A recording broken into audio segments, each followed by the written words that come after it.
Developing story. Now Breaking 11 news. The world has just been so chaotic lately, and it's stressful. I feel like I wake up every day and there's a new crisis headline, TikTok video, and it just kind of makes you want to crawl back into bed. So I just wanted to share just some things that I feel have helped me stay grounded throughout all this unraveling that we're seeing in the world right now. Okay, first things first, it's so important to just kind of acknowledge those feelings that are coming up. For me personally, I feel very stressed, very anxious, very on edge. I've also noticed I get crankier to, those who I love and my friends and family. And it's frustrating because I don't want to do that. I also tend to get very closed off. Things like hanging out or grabbing drinks with friends or going to the movies just feel so obsolete. So you don't want to do them, which is not in return, you're not filling your cup. And it kind of all just unravels at that point.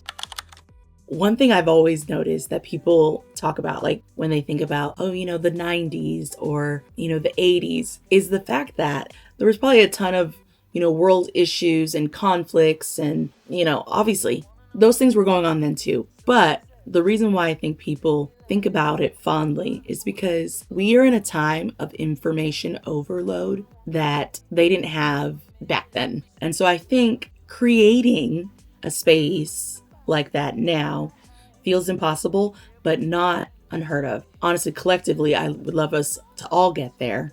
I know as we clearly are, I'm filming a YouTube video, but less doom scrolling, less breaking news, just less input. As a society, we were not meant to have this much information just exposed in our hands always.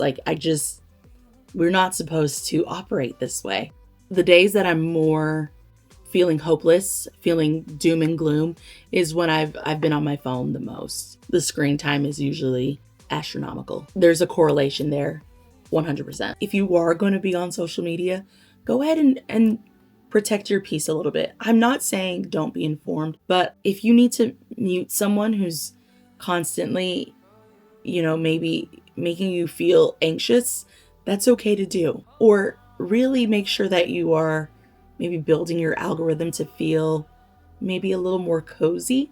I love watching cookie decorating, people who junk journal, dog content creators, pet content creators, just people who do just cute things. And that's been very helpful. Also just this huge sense of feeling, very much out of control. Back in 2016, after the results of that election, I also felt this kind of same feeling of not having control. And for me, it unfortunately resulted in finding control with, eating and exercise. I would later on realize that it was disordered eating and just really super detrimental to my body in the long haul. But I understand that need for control, but I want us to find control in a good way. Control the controllables, things that are easy to control and are for you, if that makes sense. What you're going to do for coffee, or maybe I'm going to go out and get coffee. Maybe I'm going to do a winged liner today. Maybe no lash. Am I going to move my body this day? Maybe not. I think it's just realizing that there are things you can control those, and the rest that you can't, try not to stress. Then the rest is just finding tiny joys and healthy alternatives.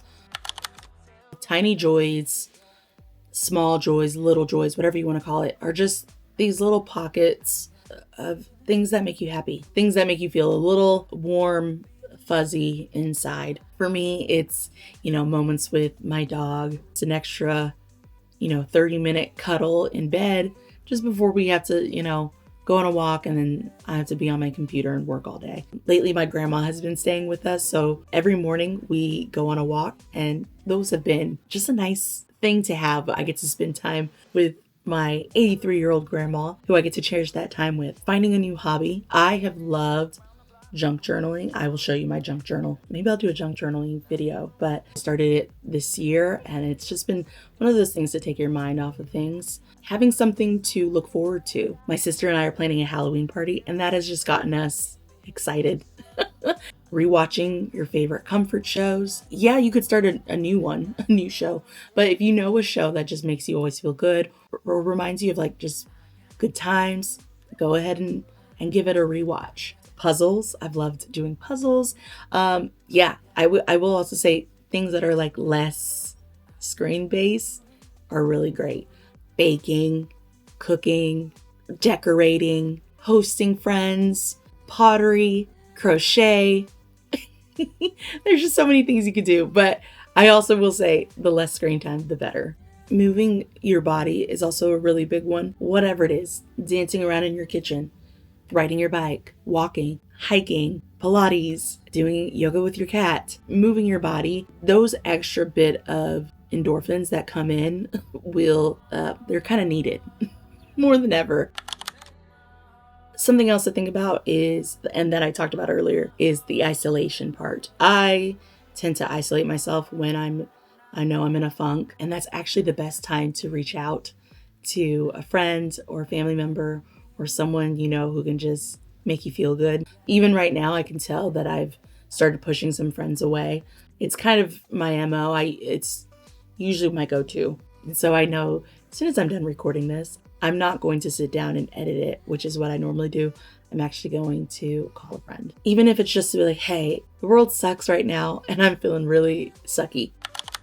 Lastly, I think it's just really important that we try to shift how we're thinking about what is happening to just what you can do in your own sphere of influence, which is, friends, family, coworkers, neighborhood, doing things that help your community could be so impactful. This year I started volunteering and doing things like, donating books or helping families with groceries and food.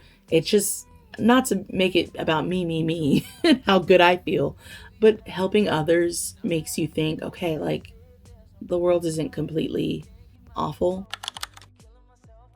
So if you're feeling like the world is crumbling, remember, you don't need to have it all figured out. You just need one of the many small things I mentioned to help ground you just for today. And then we'll take it tomorrow, and then the next day, and then the next day, and the next day. Really, truly, I've been feeling like I've had to live day by day just to keep me calm and cool and collected. I hope this helped even just a little bit. Maybe we'll junk journal together on the next one. But also, if you're still here, you can watch one of my other videos I've made just talking about stuff. Or you can log off like I think we should and go outside. But yeah, I will see you on the next one.